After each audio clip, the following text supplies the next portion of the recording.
വണ്ടി ഓടിക്കുന്നതാണെങ്കിലും ഒക്കെ നോക്കിയാൽ മതി. ആദ്യം നല്ല കഷ്ടപ്പാടായിരിക്കും.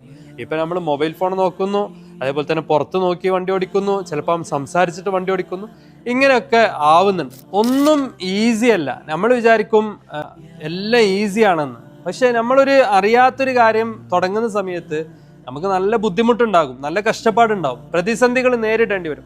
പക്ഷെ അതിൽ നമ്മൾ അങ്ങനെ ഉറച്ചു നിന്ന് പ്രതിസന്ധികളൊക്കെ നേരിട്ട് ആ കാര്യങ്ങൾ ചെയ്ത് ഒരു എക്സ്പീരിയൻസ് ആയാൽ പിന്നീട് നമുക്ക് ആ കാര്യം വളരെയധികം ഈസി ആവും. നമ്മൾ നടന്നത് തന്നെ നമ്മളൊന്ന് നോക്കി, ചെറിയ കുട്ടികൾ നടക്കുന്നത് നമ്മൾ കാണുന്നുണ്ട്. അവർ വീണെടുത്തുനിന്ന് വീണ്ടും എണീക്കുന്നു, നടക്കുന്നു, പിന്നീടും വീകുന്നു, പിന്നീടും എണീക്കുന്നു, നടക്കുന്നു, പിന്നീട് വീകുന്നു, പിന്നീട് എണീച്ച് അവർ നടക്കുന്നു, പിന്നീട് ഓടുന്നു, ചാടുന്നു.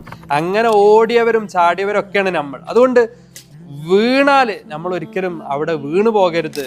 അത് എനിക്ക് കഷ്ടപ്പാടാണ്, എനിക്ക് പറഞ്ഞ പണിയല്ല എന്ന് പറഞ്ഞ് മാറ്റിവെക്കരുത്. നമ്മൾ വണ്ടി ഓടിക്കുന്നതാണെങ്കിലും ഒക്കെ നോക്കിയാൽ മതി. ആദ്യം നല്ല കഷ്ടപ്പാടായിരിക്കും.